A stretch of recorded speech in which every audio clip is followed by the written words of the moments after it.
ሰላም እንዴት ናችሁ? ውድ የዚህ ቻናል ተከታታዮች ሊቨርፑልን የተመለከቱ በርካታ ስፖርታዊ መረጃዎችን ወደ እናንተ ይዘን መጣን። እስከ ፕሮግራማችን መጠናቂያ ድረስ አብራችሁን ቆዩ። አርነ ስሎት ከኃላፊነታቸው ከተሰናበቱ በኋላ የከርቲስ ጆንስ የወደፊት ዕጣ ፈንታ ምን እንደሚሆን የምናየው ይሆናል። በጆንስ እና በአርነ ስሎት መካከል የነበረው ግንኙነት ጥሩ አልነበረም። ይህም በግላዊ እይታ ሳይሆን ከፍተኛ መከባበር የነበረ ቢሆንም ጆንስ በስሎት እቅድ ውስጥ ተጠባቂ ተጫዋች ብቻ ነበር። ይህ ደግሞ ጆንስ በጥሩ ሊቨርፑል ለቆ ወደ ኢንተር ሚላን ለመሄድ ካሰባቸው ምክንያቶች አንዱ ነው ሲል ነው ፋብሪዚዮ ሮማኖ ያሳውቀው። ስለዚህ የከርቲስ ጆንስ ቆይታ በተለይም አርነ ስሎት ከሊቨርፑል ከለቀቁ በኋላ ምናልባት ሊቀየር የሚችልበት ሁኔታ እንዳለ ፍንትው አድርጎ የሚያሳይ ነው። ከርቲስ ጆንስ በጣም ፖቴንሻል ያለው ተጫዋች እንደሆነ ይታወቃል እና እንደዚህ አይነት ፖቴንሻል ያላቸው ተጫዋቾች ደግሞ ምን ያህል ጉዳት እንደሚፈጥሩ ሁላችንም አይተናል። እንደነ ሉዊስ ዲያዝ ኳሊቲ ባይኖረውም እንኳን ሉዊስ ዲያዝ እንግዲህ ሊቨርፑልን ከለቀቀ በኋላ በባየር ሙኒክ ቤት እንደገና ራሱን በሚገባ ማሳየት ችሏል እና ለሊቨርፑልም እጅግ አስቆጭው ዝውውር እንደሆነ ሁላችንም እናውቃለን እና ከዚህ አንጻር በተለይ እንግዲህ የከርቲስ ጆንስ ሀሳብ መቀየር ሊቨርፑልን ሊጠቅም የሚችልበት ሁኔታ እንዳለ ሁላችንም እናውቃለን። እንግዲህ በአጠቃላይ ቡድኑ ደስተኛ አልነበረም ነበረ። በተጫዋቾች መካከልም በተፈጠረ በርካታ የውል ማራዘሚያ ችግሮች ቡድኑ እንደተጎዳ ይታወቃል። በቅርብ ጊዜም ኢብራሂማ ኮናቴ አዲስ ስምምነት ላይ መድረስ ባለመቻሉ በነፃ ዝውውር ክለቡን እንደሚለቅ መነገሩ ይታወቃል።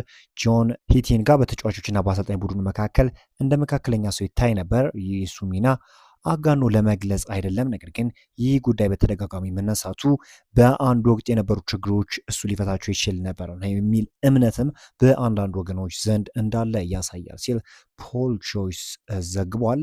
ታዲያ አሁን በተለይም አዲሱ አሰልጣኝ አንዲ ራዮላ በመሀላቸው ያለውን ችግር ይፈታዋል ወይስ አይፈታውም የሚለውን ነገር እንመለከታለን። በቦርንማውዝ ቤት በጣም ድንቅ ነገርን የሰራ አሰልጣኝ እንደሆነ ይታወቃልና ይህን ነገር በሊቨርፑል ቤት ይደግመዋል የሚለው በብዙዎች ዘንድ እንግዲህ ጉጉትን የፈጠረ ጉዳይ እንደሆነ ይታወቃል። ዛሬ ምሽት ከሰሜን አይርላንድ እግር ኳስ ማህበር በሊቨርፑል በኩል በመጣው መረጃ መሰረት የኮነር ብራድሊ ጉዳት ከተዘገበው በላይ በጣም የከፋ እንደሆነ ተነግሯል። ጉዳዩ እውነት ሆኖ ከተገኘም ትልቅ ተጽዕኖዎች ይኖሩታል።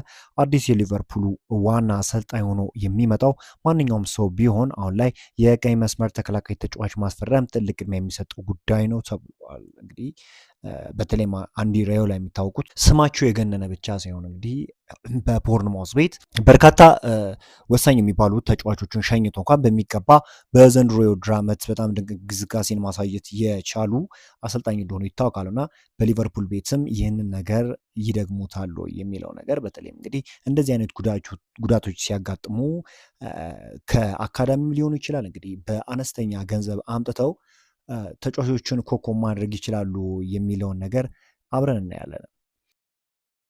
ስቲቨን ጀራርድ ስለ አርነ ስሎት መባረር እንዲህ ሲል ተናግሯል። አልተገረምኩም።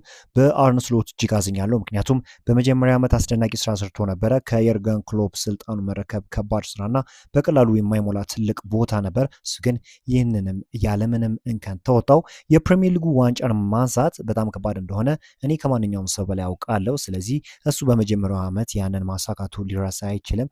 በታሪክ መዝገብ ውስጥ ገብቶ ለዘላለም የሚታወስ ይመስለኛል። የሆነው እንዳለ ባለፈው ውድድር ዘመን በመጨረሻዎቹ 10 ጨዋታዎች እና በዚህ ውድድር ዘመን በአብዛኞቹ ጨዋታዎች ላይ ሊቨርፑልን መስለን አልታየንም ሲል እንግዲህ አርነ ስሎት በዘንድሮ የውድድር ዓመት እያሳየ የነበረው እንቅስቃሴ ደስታን እንዳልፈጠረበት እና ይህ ነገርም አግራሞትን እንዳልፈጠረበት ስቲቨን ጀራርድ ተናግሯል።